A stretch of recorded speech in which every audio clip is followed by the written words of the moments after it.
আল আমিন নবী আমার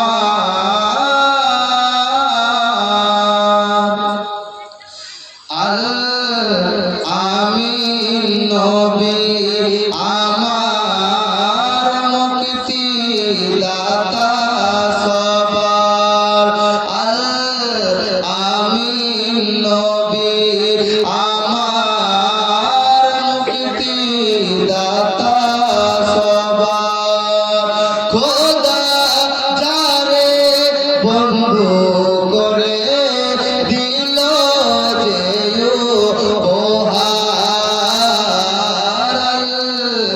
আমিন নবী আমার মুক্তি দাতা সবার খোদা যারে বন্ধু করে দিল যে উপহার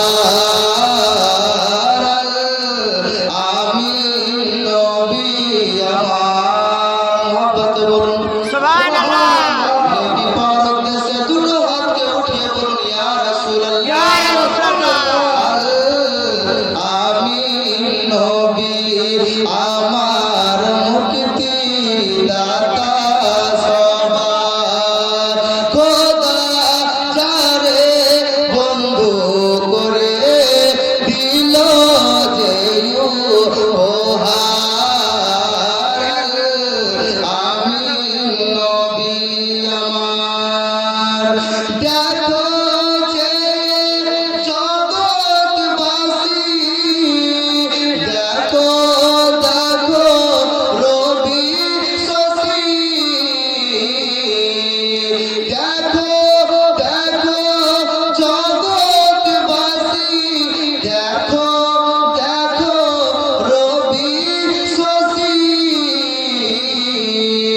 দয়া মায়া সাগর লো সবার মুখে ফোটায় হাসি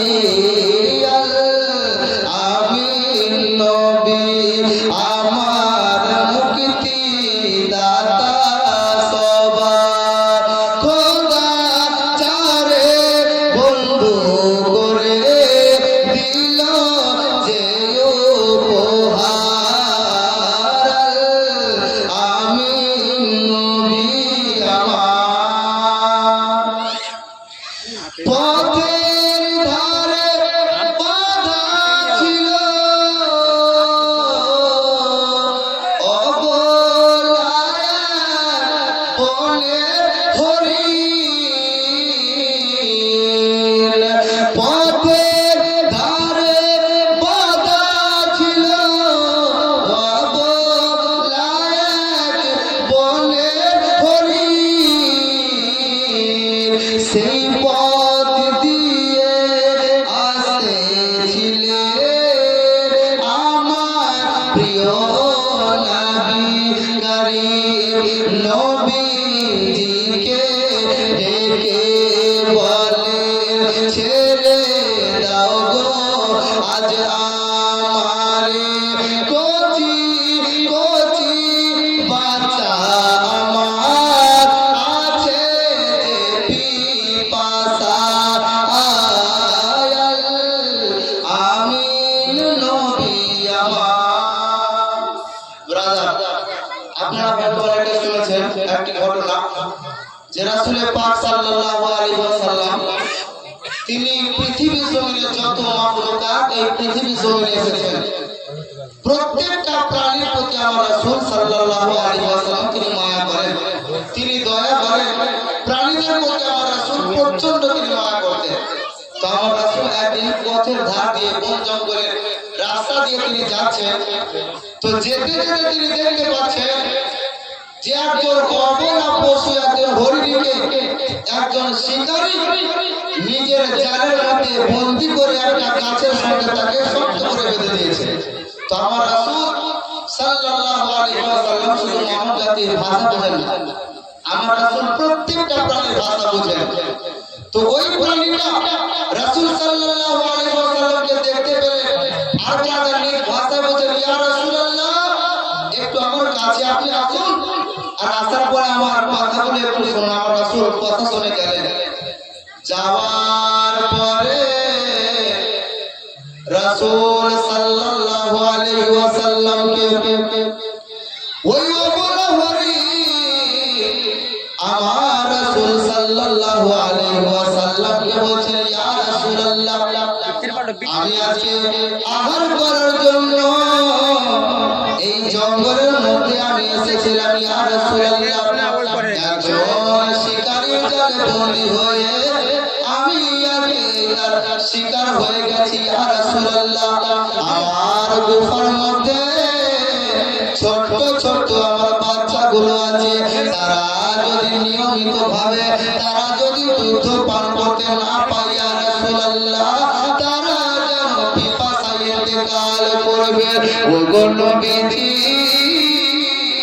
ইয়া রাসূলুল্লাহ, একটু আমার প্রতি আপনি দয়া করুন, আর শেষবারের মতো আপনি আমাকে একটু এই জাল থেকে আপনি ছেড়ে দেন। আমার শেষবারের মতো আমার ওই কচি কচি বাচ্চাগুলোকে জনমের মতো দুধ পান করিয়ে আমি আবার এই জায়গার মধ্যে চলে আসবো। এই কথা আমার রাসূল সাল্লাল্লাহু আলাইহি ওয়াসাল্লাম যখন শুনলেন, আমার নবীজির মায়া বলে, আরে তার ছোট ছোট বাচ্চা গুফার মধ্যে আছে, তারা যদি তারা দুধ পান করতে না পায় তো তারা মনে হয় ইন্তেকাল করবে। আচ্ছা, আমি পশুটাকে ছেড়ে যাই। আমার রাসূল ছেড়ে দিলেন, আর যেমনই ছেড়ে দিলেন সঙ্গে সঙ্গে ওই শিকারী সেই জায়গার মধ্যে উপস্থিত হয়ে গেলেন। আর আমার রাসূলকে বলছেন, এই জায়গার মধ্যে আমি একটা হরিণকে বন্দী করে রেখেছিলাম, হরিণটাকে কে ছাড়লে? আমার রাসূল বলছেন, ওই বাড়ি হরিণটাকে আমি রাসূলুল্লাহ ছাড়লাম। বলছেন, আমি কষ্ট করে শিকার করলাম, শিকারটাকে আপনি ছেড়ে দিলেন। সেই শিকারী রাসূলকে চেনেন না, যে ব্যক্তিটাকে মেজাজ দেখাচ্ছেন আমার নবীজিকে, বলছেন যে আপনি আমার অনুমতি ছাড়া ওই অপরা পশু হরিণকে কেমন ভাবে ছেড়ে দিলেন?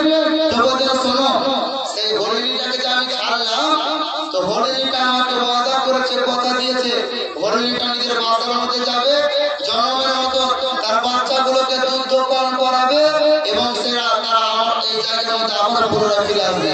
তো শিকারী কি বলছেন জানেন? বলছে, আপনি কি পাগল হয়ে গেছেন? একজন অপরা পশুকে একবার আপনি ছেড়ে দিয়েছেন, আর সেই জায়গার মধ্যে আসবে? আমার রাসূল বলছেন, আমি যখন বলছি তখন আসবে। আচ্ছা শোনো, তোমার যখন বিশ্বাস হয় না, তো তুমি আমাকে যতক্ষণ পর্যন্ত সেই হরিণ না আসে তুমি আমাকে এই জায়গার মধ্যে বন্দী করে রেখে দাও।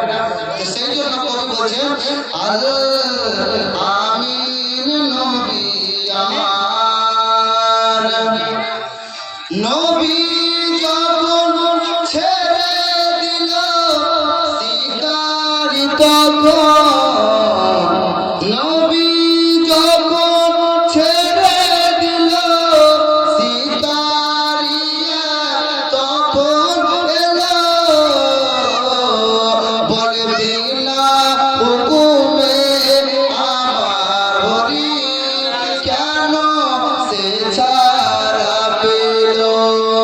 দয়ার রাসূল বলে তারে যতক্ষণ না হরিণ ফিরে, দয়ার রাসূল বলে তারে যতক্ষণ না হরিণ ফিরে, বেঁধে রাখো আজ আমারে আল আমিন নবী আমার, মুক্তি দাতা সবার, খোদা যারে বন্ধু করে দিল যে উপহার, আমিন নবী আমার।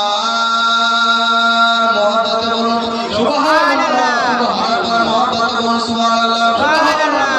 দুধ পিলাইয়া ফিরলো হরিণ, দুধ পিলাইয়া ফিরলো হরিণ, দুধ পিলাইয়া ফিরলো হরিণ, যেথায় ছিল নবী